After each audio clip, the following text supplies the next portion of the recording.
Bonjour mes loulous, enfin je vais être très honnête avec vous, pour moi c'est plutôt bonsoir, il est presque 19h au moment où je filme la vidéo. Je viens de terminer ma journée des 5e entre guillemets et je m'attelle à vous faire cette petite vidéo. Alors suite au sondage où vous avez été quand même assez nombreux sur les 3 classes à répondre, il y avait un mixte entre des personnes qui estimaient que la fiche révision présente sur le panel allait leur suffire et d'autres qui ont voté quand même à une grosse partie la possibilité de faire une vidéo un peu courte où je reprendrai cette fiche justement que j'ai imprimée ici et que je vous propose de compléter ensemble à l'oral dans cette vidéo. Alors je vais être très honnête avec vous, je n'ai volontairement pas relu le cours que je vous ai donné dans le sens où reprendre le cours et le lire, vous êtes capable de le faire sans moi. Donc l'idée c'est d'apporter une peut-être avec d'autres mots, d'autres explications, vous voyez, apporter un nouveau regard, un nouveau, voilà, derrière ces derniers mots de vocabulaire.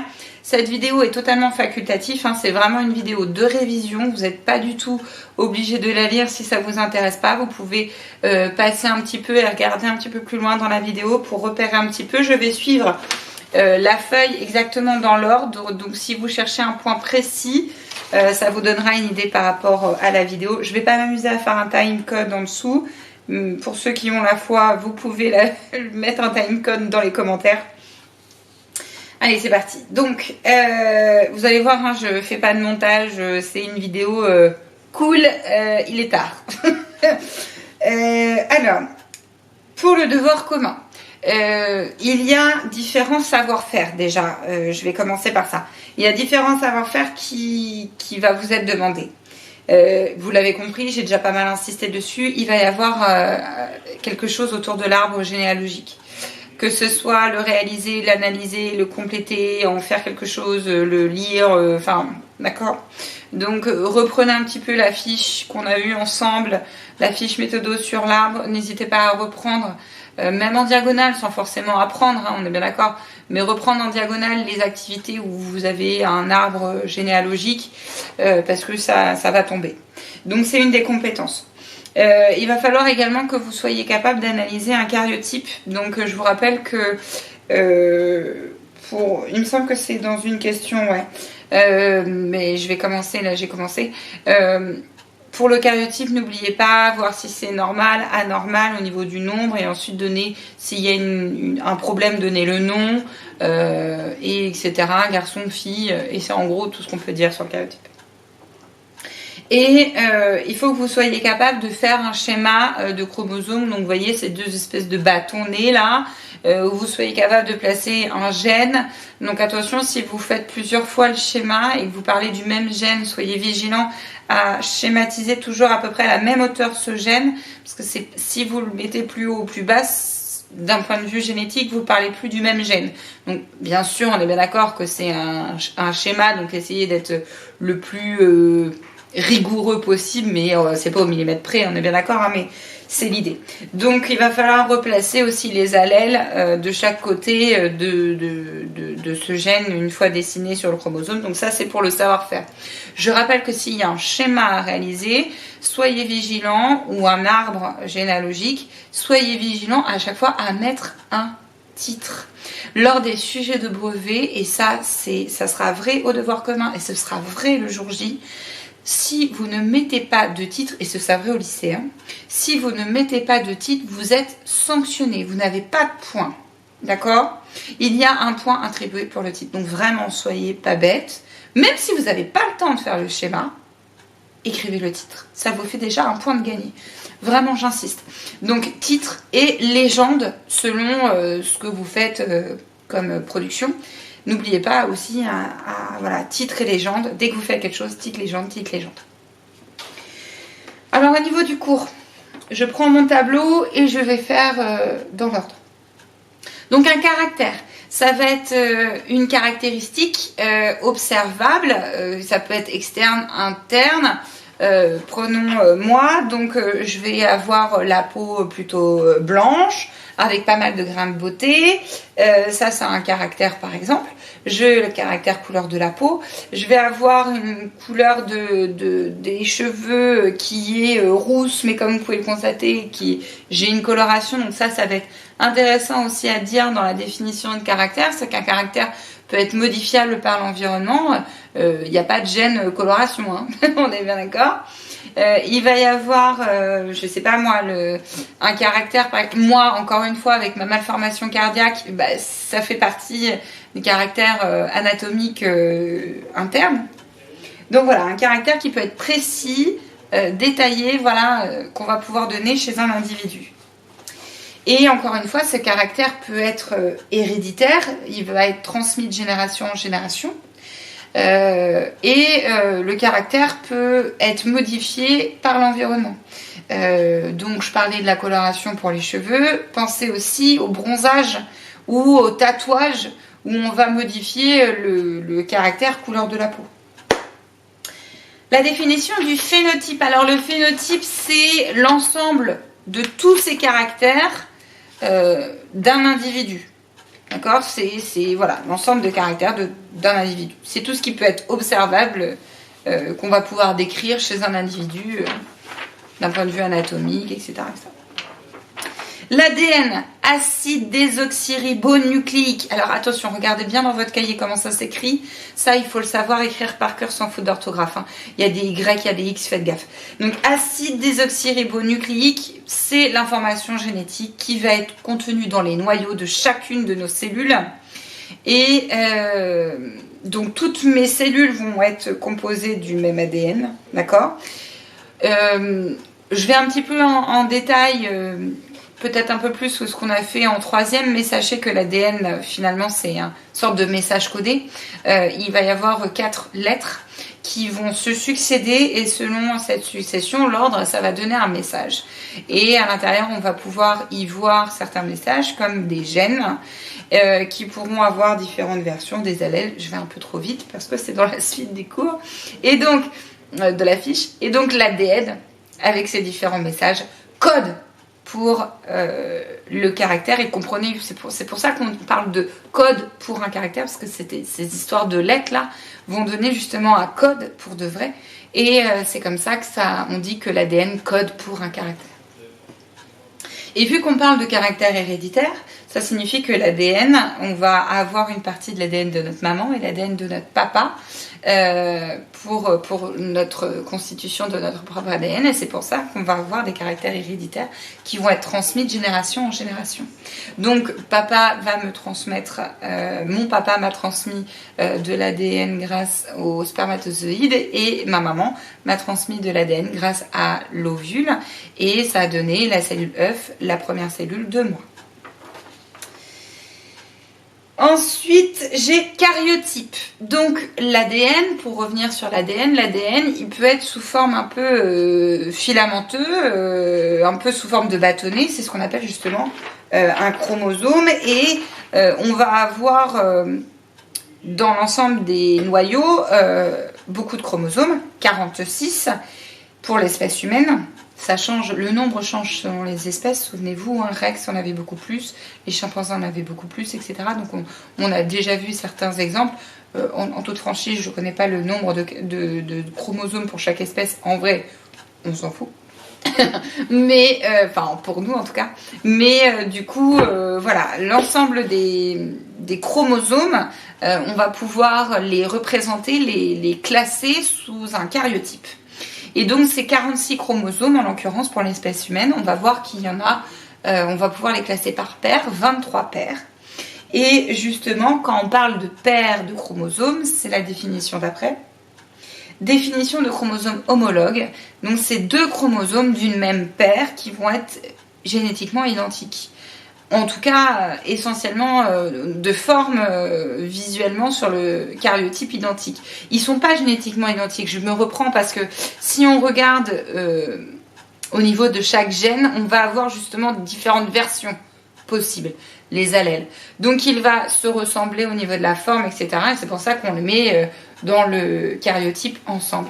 Petite parenthèse, quand vous avez un karyotype avec 23 paires de chromosomes et 22 paires de chromosomes homologues et que la 23e paire n'est pas homologue, cela signifie que la 23e paire qui est les chromosomes, qui sont les chromosomes sexuels, ne sont pas identiques.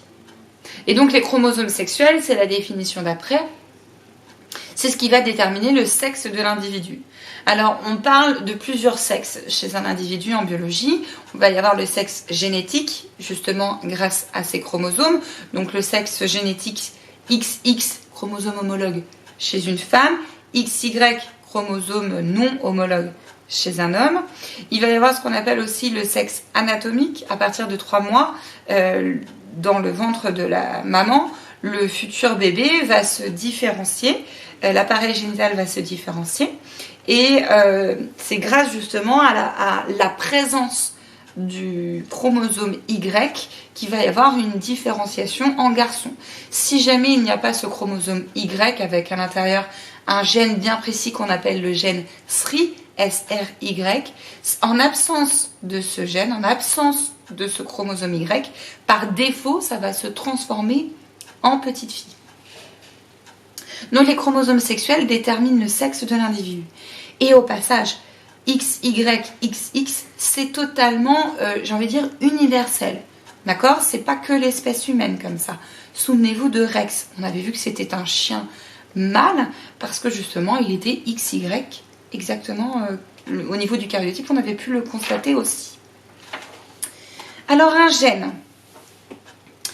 Un gène, c'est un élément de l'ADN, d'accord, donc sur un chromosome qui va coder pour un caractère. Il peut y avoir différentes versions de ce même gène et on va parler à ce moment-là d'allèle. Alors prenez par exemple la couleur des yeux. Je fais des gros yeux pour dire ça. La couleur des yeux, on va avoir, je sais pas moi, l'allèle bleu, l'allèle brun. Et en fonction de la version qu'on va avoir sur ce gène, eh ben, on aura plus ou moins le résultat du phénotype. Allèle dominant et allèle récessif. Alors ça, c'est c'est pas facile comme notion.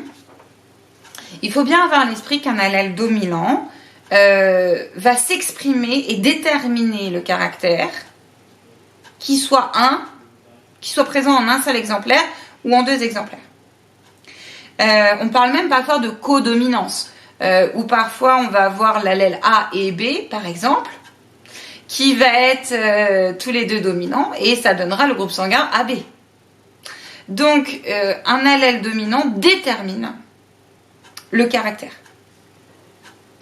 Alors qu'un allèle récessif, s'il est dominé par un allèle dominant, va rester, j'ai envie de dire, présent dans notre génotype, dans l'ensemble de nos gènes, dans notre ADN, mais ne va pas déterminer le karyotype, ne va pas déterminer notre phénotype. Il va pas déterminer le caractère. Donc, un allèle récessif, pour qu'il s'exprime, pour qu'il rende visible ce caractère, il doit être présent en 2 exemplaires. Prenez l'allèle O, qui est présent en 2 exemplaires, et vu qu'il est récessif, 2 exemplaires, ça donne justement le groupe sanguin O. Ensuite, on passe aux questions.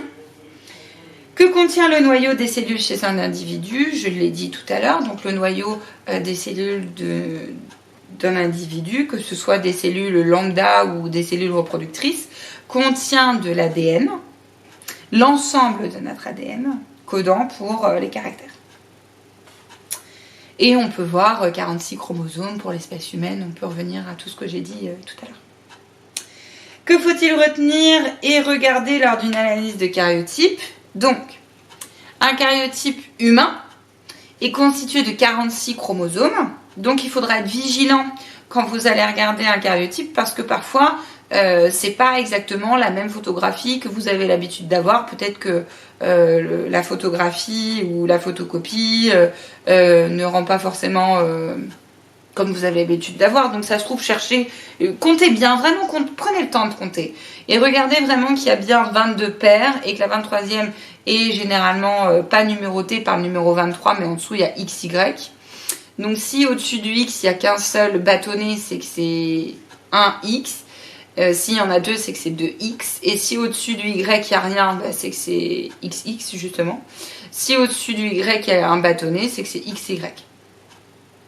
Vous regardez le nombre de chromosomes. S'il y a bien 23 paires, vous dites à ce moment-là que le chromosome est dit normal. Point. Justifié en disant qu'il y a 23 paires de chromosomes pour l'espèce humaine. Point. Si par contre, vous voyez qu'il y a une anomalie, dans ce cas-là, il faudra la nommer.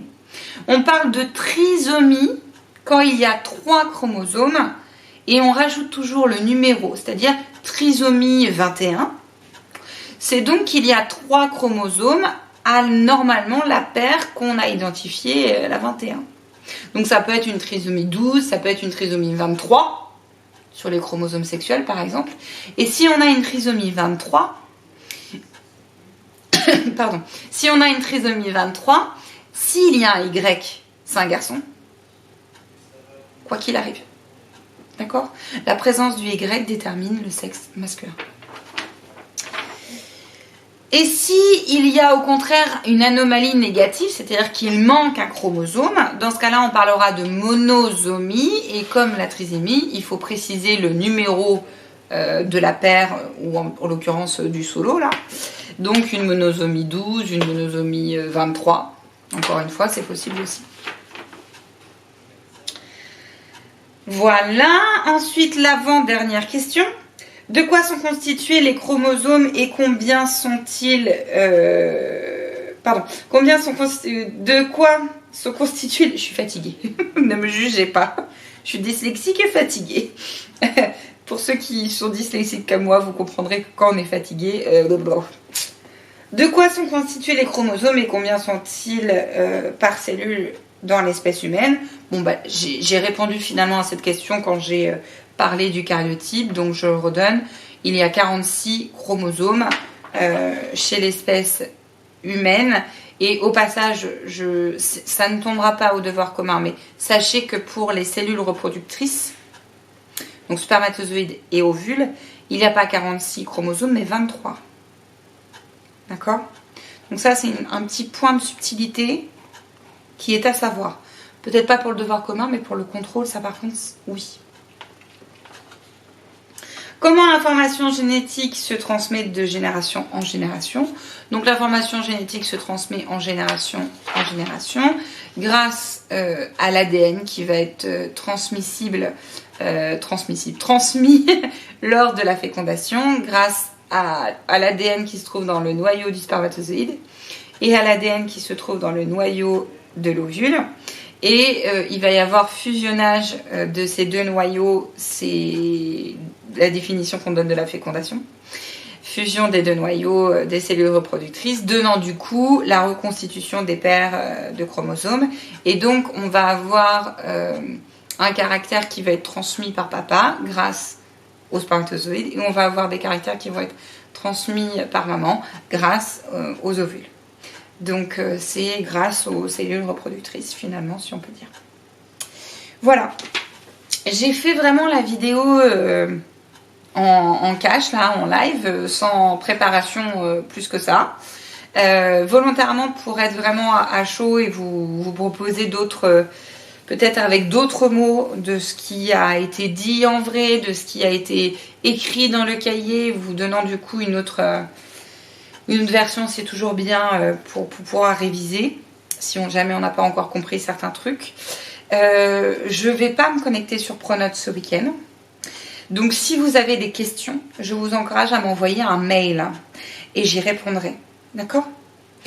Je vous souhaite un très bon week-end. Je vais monter cette vidéo et moi aussi je vais être en week-end. Donc je vous souhaite un très bon week-end.